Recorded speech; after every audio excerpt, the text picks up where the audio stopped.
अरुण जी को सौंपता हूँ। नमस्कार आप सबका। और मेरे लिए ये एक बड़ा जो है वो विशेष क्षण इसलिए भी है क्योंकि मैंने मनमोहन जी के साथ जो है लंबे समय तक काम भी किया है।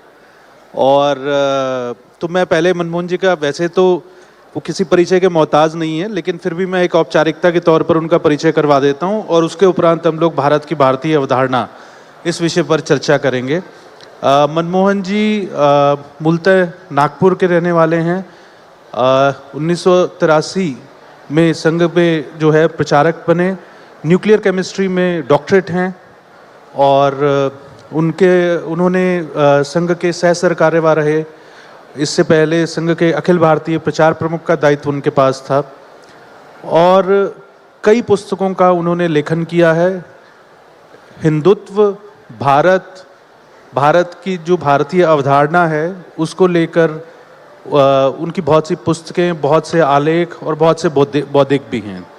तो आप सबका स्वागत है। और मनमोहन जी, मेरा जो पहला प्रश्न है वो ये है कि भारत की भारतीय अवधारणा की बात क्यों करने की ज़रूरत है और पश्चिम की जो भारत को लेकर अवधारणा है और जो भारत को लेकर भारतीय अवधारणा है, इन दोनों में क्या अंतर है?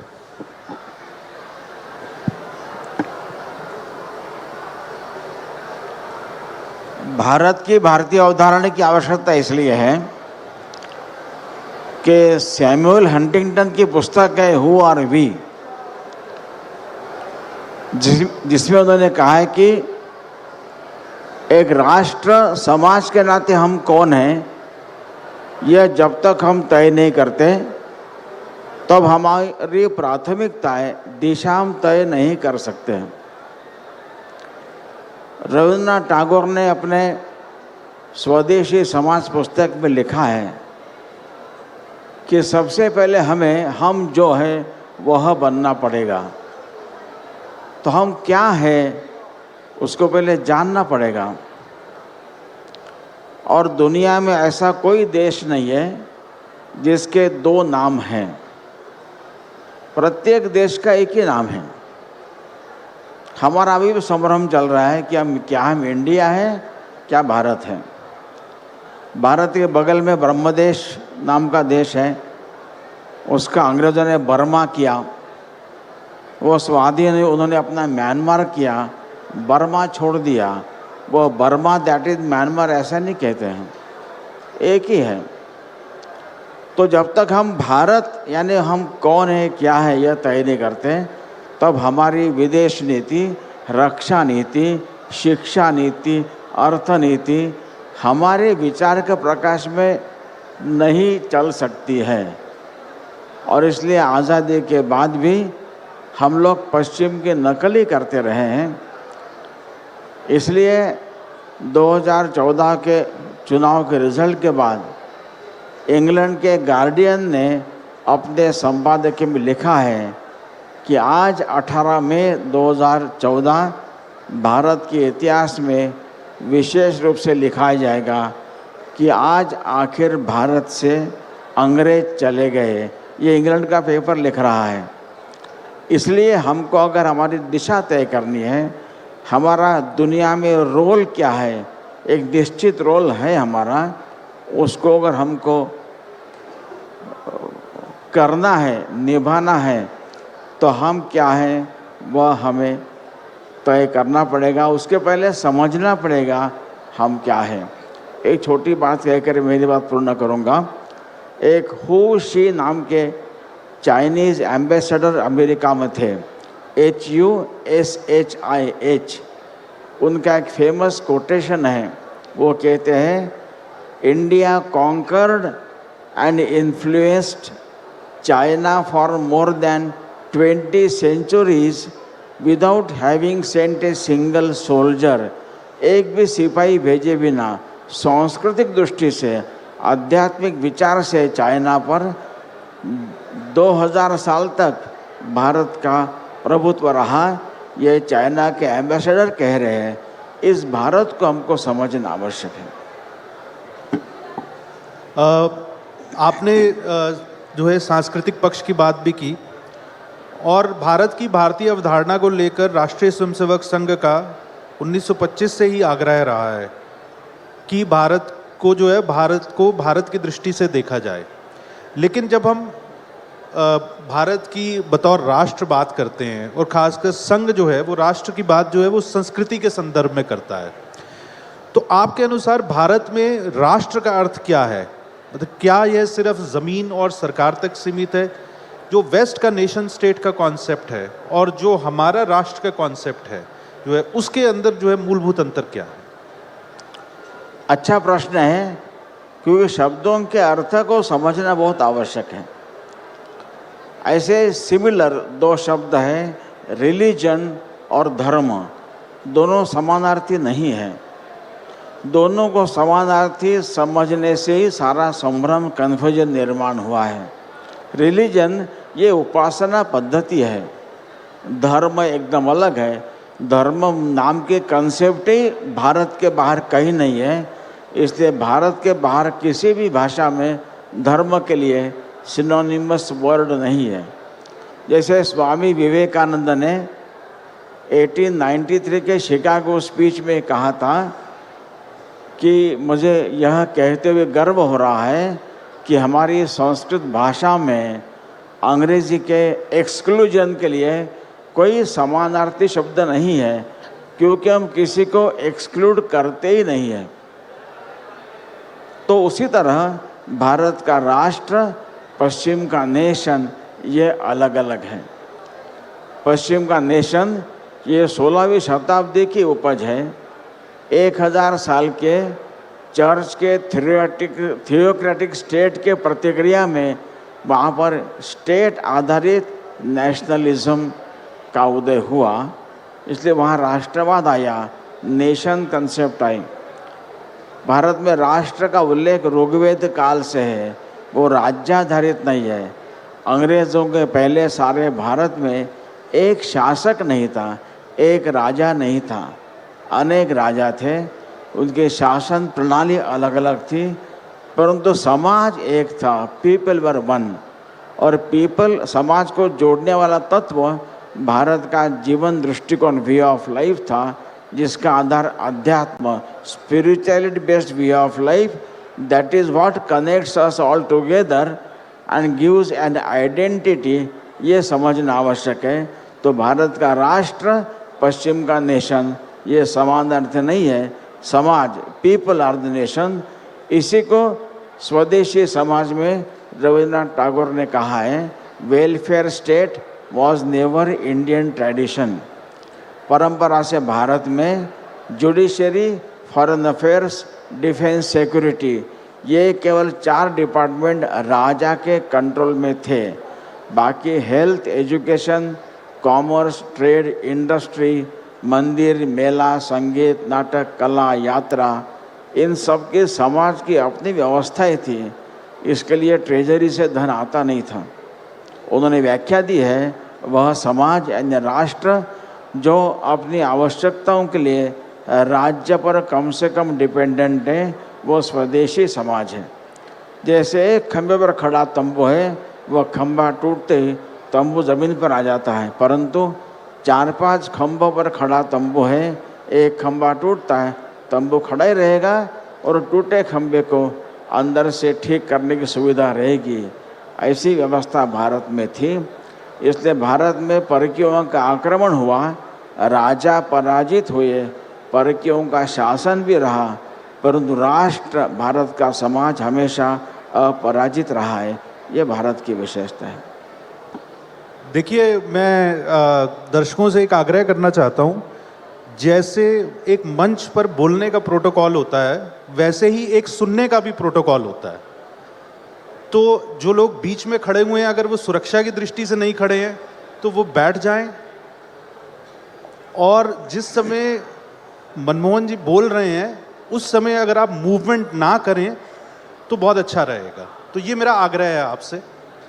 और तो मनमोहन जी, वापस इस पर हम लोग लौटते हैं। आपने जब भी भारत की भारतीय अवधारणा की बात होती है तो हम इसको एक तरीके से आप कह सकते हैं कि आजकल एक बड़ा प्रचलित शब्द है डीकोलोनाइजेशन। लेकिन जब डीकोलोनाइजेशन की जो लोग बात करते हैं उनके ऊपर एक लेबल चिपका दिया जाता है कि ये दक्षिणपंथी हैं, और खासकर ये जो राइट विंग, और आयरॉनिकली जो है ये भी एक विडंबना है कि बहुत सारे लोग जो डीकोलोनाइजेशन की बात कर रहे हैं या जो एक राष्ट्रीय सोच जिनकी है वो भी अपने आप को राइट विंगर्स कहते हैं जो है। तो ये जो दक्षिण पंथ या राइट विंग की जो लेबलिंग है और ये जो बाइनरी सोच है वेस्ट की कि लेफ्ट वर्सेस राइट को करके देखना जो है, तो क्या संघ, क्या भारत की भारतीय अवधारणा की बात करने वाले लोग, क्या डीकोलोनाइजेशन की बात करने वाले लोग दक्षिणपंथी हैं? नहीं, ये शब्दावली ही बराबर नहीं है, हम उनको स्वीकार नहीं करते हैं। ये सेमेटिक थॉट से आई है। Semitic thought always thinks in terms of otherisation. We and others दो भाग में डिवाइड कर लिया है, बिलीवर्स, नॉन बिलीवर्स, ईमान वाले, काफिर। ऐसे लेफ्टिस्ट वामपंथी विचार भी इसमें से आया है। जो वामपंथ के साथ नहीं है उनको उन्होंने दक्षिणपंथी कहना शुरू कर दिया। हम इन बाइनरी में मानते नहीं हैं, इसलिए ये शब्द गलत है। तो जिन जिन को दक्षिणपंथी कहते हैं वो राष्ट्रीय विचार कैसा मानना चाहिए। इसलिए हम अपने आप को, हम भी दक्षिणपंथी रिएक्शन में कुछ लोग कहते वो गलत है। हम राइट विंगर नहीं है, हम राष्ट्रीय विचार के हैं। राष्ट्र की भारत की अवधारणा अध्यात्म पर आधारित है। ये वामपंथी अध्यात्म को मानते नहीं है, या ऐसा कम से कम बताते हैं, मानते भी है लेकिन बताते नहीं है ऐसा। तो इसलिए उनके शब्दावली का प्रयोग नहीं करना, ये बहुत छोटी सोच है। उनका इतिहास भी बहुत अत्यंत आधुनिक है और भारत का समाज जीवन, राष्ट्र जीवन बहुत प्राचीन है। हम अपनी शब्दावली का प्रयोग करते हुए अपनी बात कहने का प्रयत्न करेंगे तो सामान्य भारत का आदमी उसको जल्दी समझ जाता है। आपने जो है शब्दावली की बात की, तो एक शब्द जिसका कि हम अक्सर, मैं ये प्रश्न इस कॉन्टेक्स्ट में पूछ रहा हूँ कि कौन कौन से ऐसे क्षेत्र हैं जिस पे आपको लगता है, क्योंकि लंबे समय तक हमारे ऊपर विदेशी शासन रहा, जो है इस्लामिक इन्वेजन हुआ, 800 साल भारत के एक बड़े हिस्से में उनका शासन रहा, 200 साल अंग्रेज़ों का हम पर शासन रहा। तो हमारे कौन कौन से जीवन के ऐसे क्षेत्र हैं, सामाजिक जीवन के खासकर कौन कौन से ऐसे क्षेत्र हैं जिस पर कि विदेशी सोच का एक बहुत बड़ा प्रभाव है? जैसे मैं एक छोटा सा उदाहरण मैं साझा करना चाहता हूँ कि to make the context more clear. जैसे हम शहीद शब्द का इस्तेमाल करते हैं बलिदानी की जगह, तो शहीद इस्लामिक थियोलॉजी में अगर हम लोग जाकर देखें तो शहीद शब्द जो है वो बेसिकली जिहाद से जुड़ा हुआ है और उसका कटिंग अक्रॉस हम लोग जो है वो इस्तेमाल करते हैं। तो बहरहाल, तो ओवरऑल सामाजिक, क्योंकि बातें तो बहुत सारी हो रही हैं डीकोलोनाइजेशन के ऊपर, लेकिन क्या वाकई हम डीकोलोनाइज कर रहे हैं? और समाज के किन क्षेत्रों पर हमें तुरंत बेसिकली जो है डीकोलोनाइजेशन पर काम करने की ज़रूरत है? नहीं, पहले तो शिक्षा में शुरुआत करनी चाहिए। तो शिक्षा का पर्पस और कंटेंट इसमें चेंज करना पड़ेगा। जो अभी डॉक्टर राधाकृष्णन की अध्यक्षता में 1948 में एक हायर एजुकेशन कमीशन नियुक्त हुआ था। इतने सुंदर रिकमेंडेशंस हैं, लागू नहीं हुए। पूरा आध्यात्मिक बात उन्होंने कही है, पढ़ने जैसा है। कोठारी कमीशन की नियुक्ति में जिन सरकारों ने की, उन्होंने उनके रिकमेंडेशन लागू नहीं किए। एक महत्व की बात उन्होंने कही कि भारत के वैचारिक जगत का ग्रेविटेशनल सेंटर यूरोप है, उसको भारत में लाना चाहिए। बहुत लंबी बात होगी, मैं छोटी बात करूंगा। अब ये इजराइल हमास का युद्ध चल रहा है, इसको सारी दुनिया मिडिल ईस्ट क्राइसिस कह रही है, मध्य पूर्व का संघर्ष ऐसा कह रहे हैं। अब उसको मिडिल ईस्ट कहना, अब सालों से हम यही कहते आ रहे हैं स्वाधीनता के बाद भी। इसका मतलब कहने वाला बैठा है इंग्लैंड में, उसके लिए भारत ईस्ट है, जापान फार ईस्ट है, ये मिडिल ईस्ट है। अब हम सॉवरेन कंट्री है, हम उनकी भाषा क्यों प्रयोग करें? तो भारत के विदेश विभाग ने अभी उसको पश्चिम एशिया क्राइसिस कहना शुरू किया है। हम भारत है, हमारे लिए इंग्लैंड वेस्ट है, जापान ईस्ट है, ये पश्चिम एशिया है, पूर्व एशिया है। शुरुआत यहाँ से करनी चाहिए। ऐसे अनेक शब्द हैं जिनमें बदल होना चाहिए, हो रहा है।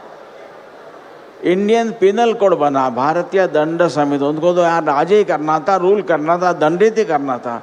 नाम से ध्यान में आता है कि दंड संहिता है। अब यहाँ न्याय करना है तो न्याय, भारतीय न्याय संहिता शब्द आया है। ऐसे शिक्षा के भी कंटेंट में, नहीं तो आजकल की शिक्षा नौकरी मांगने वाले लोग तैयार कर रहे हैं।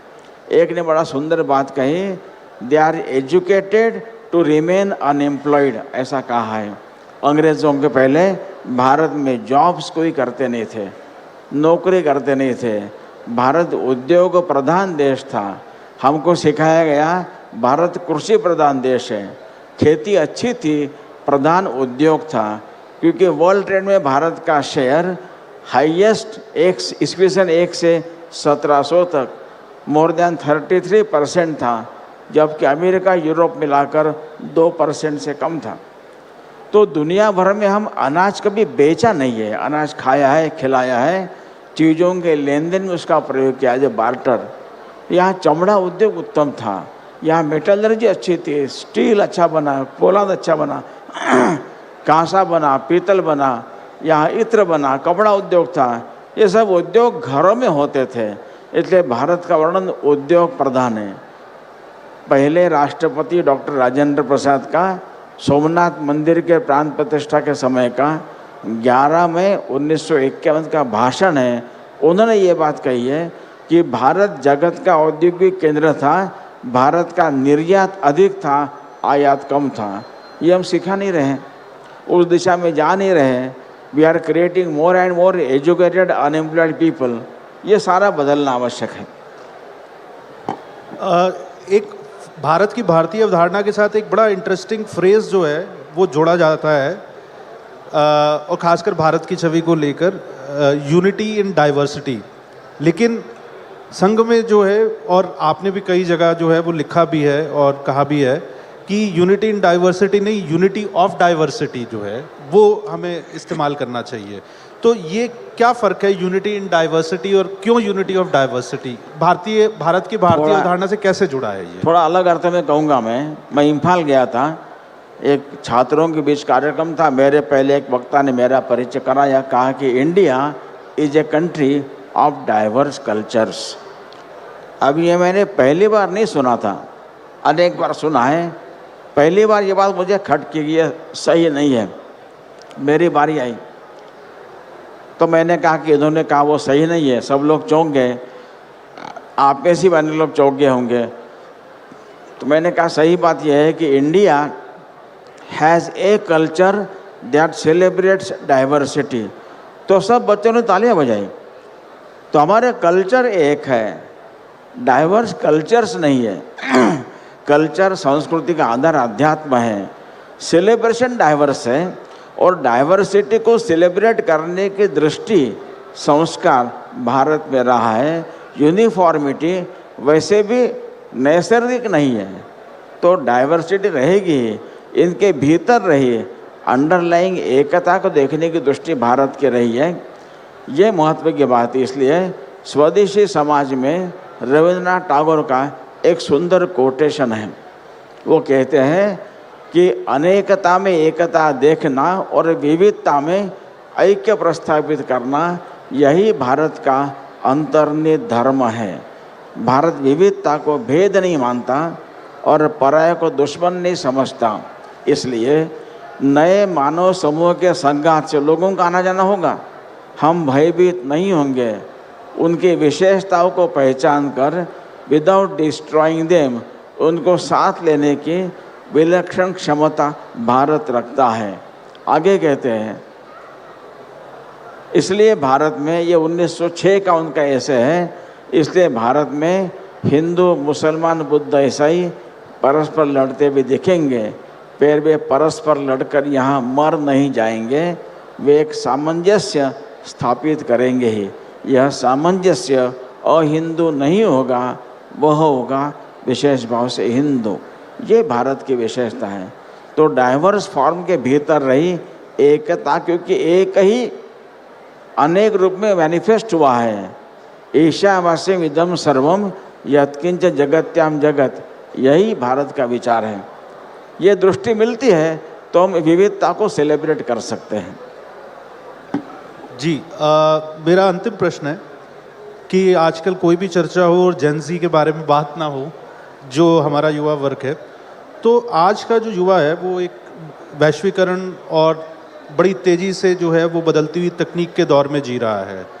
तो ऐसे समय में भारत की भारतीय अवधारणा का युवाओं के लिए एक तो क्या महत्व है, दूसरा कैसे हम युवाओं को तक भारत की भारतीय अवधारणा को पहुंचा सकते हैं, क्योंकि एक बड़ा वर्ग को ये भी लगता है कि बार बार हर चीज़ के लिए जो है वो हमें पीछे, भारत की भारतीय अवधारणा का मतलब है कि हमें पीछे मुड़ के देखना होगा।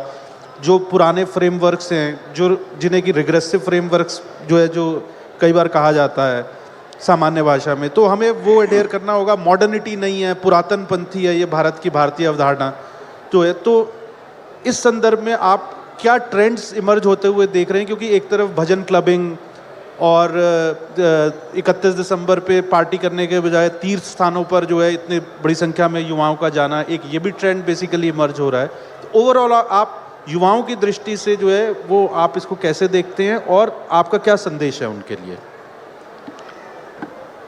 स्वामी विवेकानंद ने कहा है, जब कोई व्यक्ति भारत के बाहर जाता है तो अधिक भारत का भक्त बन जाता है।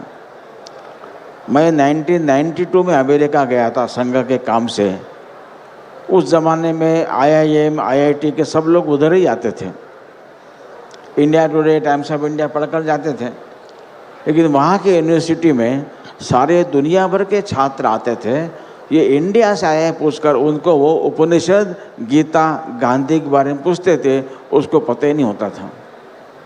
फिर उनके मन में एक आइडेंटिटी क्राइसिस क्रिएट हुआ, हमको तो पता ही नहीं है। तो फिर हिंदू स्टूडेंट्स काउंसिल का काम यूनिवर्सिटी कैंपस में शुरू हुआ। अनेक लोग इसमें जुड़ने लगे। ये जैन जी के बारे में मेरा अनुभव ऐसा है, मेरा उनसे खूब अच्छा संपर्क है। इनमें खूब अच्छा पोटेंशियल है, ये बहुत प्रॉमिसिंग है। एक बात मन में जज गई तो पूरा परिवर्तन करने के लिए तैयार है, कर लेते हैं। पर्सपेक्टिव देना चाहिए। एक उदाहरण दूंगा मैं जयपुर गया था, एक परिवार में 9वीं पढ़ने वाली एक बेटी थी। ऐसे पूछा हॉबी क्या है, फिर खाने में क्या पसंद है, क्या पसंद नहीं है। तो जब पसंद नहीं कि उसने कहा कि ढेर सारी बातें पसंद नहीं। मुझे लगा 4-5 हो गए। मैंने कितनी, उसने कहा 15-20। I was surprise. अब घर में ये डिश बनती है, सामने आते ही ये मुझे पसंद नहीं करके छोड़ देती है। तो मैंने उसको एक पर्सपेक्टिव दिया, देखो बेटा ये डिश सामने आती है तब तुम सिकुड़ कर मैं नहीं खाऊंगी ऐसा कहती हो, इसमें वो डिश जीतती है और तुम हारती हो। एक बार तुम एक कागज़ पर लिस्ट बनाओ जो जो तुमको खाने में पसंद नहीं है, और वो डिश सामने आते ही कचकचा के उसको डिफीट करना, ऐसा मान के एक बार खा जाओ, दोबारा मत खाना। ऐसा कह के मैं आ गया। 7 महीने बाद मेरा फिर जाना हुआ, 2020 की बात है। उसके पिताजी मुझे मिले बैठक में। उन्होंने कहा, अब आगे की बात महत्वपूर्ण। उन्होंने कहा मेरी बेटी ने लिस्ट बनाई, देयर वर 40 आइटम्स जो खाने की डिशेस थे जो नहीं खाती थी, घर में बनती तो थी। उन्होंने कहा इसमें से उसको डिफीट करना, ऐसा कहकर 30 खाना शुरू कर दिया है। क्या बदला? एक पर्सपेक्टिव बदला।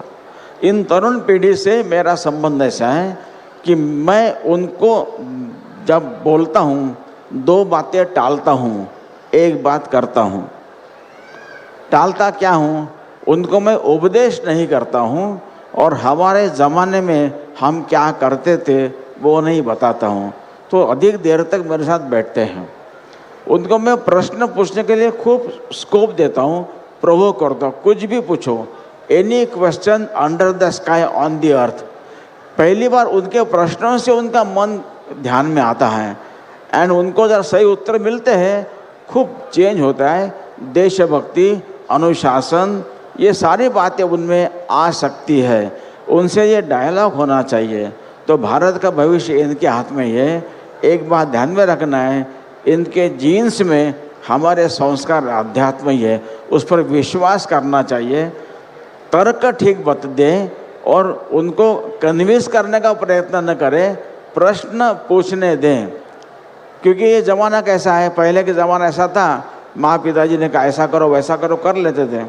अभी तो मैं कहीं बोलता हूँ तो बैठे बैठे मोबाइल पे चेक करते हैं सही बोल रहा है कि नहीं बोल रहा है, वो चेक कर लेते हैं। ज़माना ये है। बट इनमें अच्छी बात यह है, once they are convinced they are ready to change. ऐसा मेरा अनुभव है, ये प्रॉमिसिंग है। तो हम जो है विकास जी, चर्चा को हम लोग यहीं समाप्त करेंगे और आप सभी का बहुत बहुत धन्यवाद। ये आज के सत्र का जो है ये अंतिम सत्र था।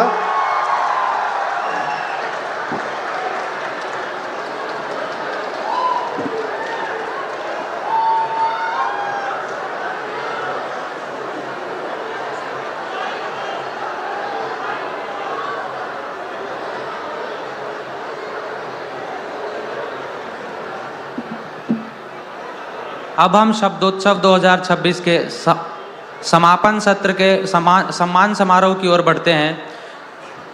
तो डॉक्टर मनमोहन वैद्य जी को सम्मानित करने के लिए मैं मंच पर आमंत्रित करता हूं श्री के महेश, सचिव कला एवं संस्कृति विभाग, दिल्ली सरकार, तथा श्री विकास कौशिक जी,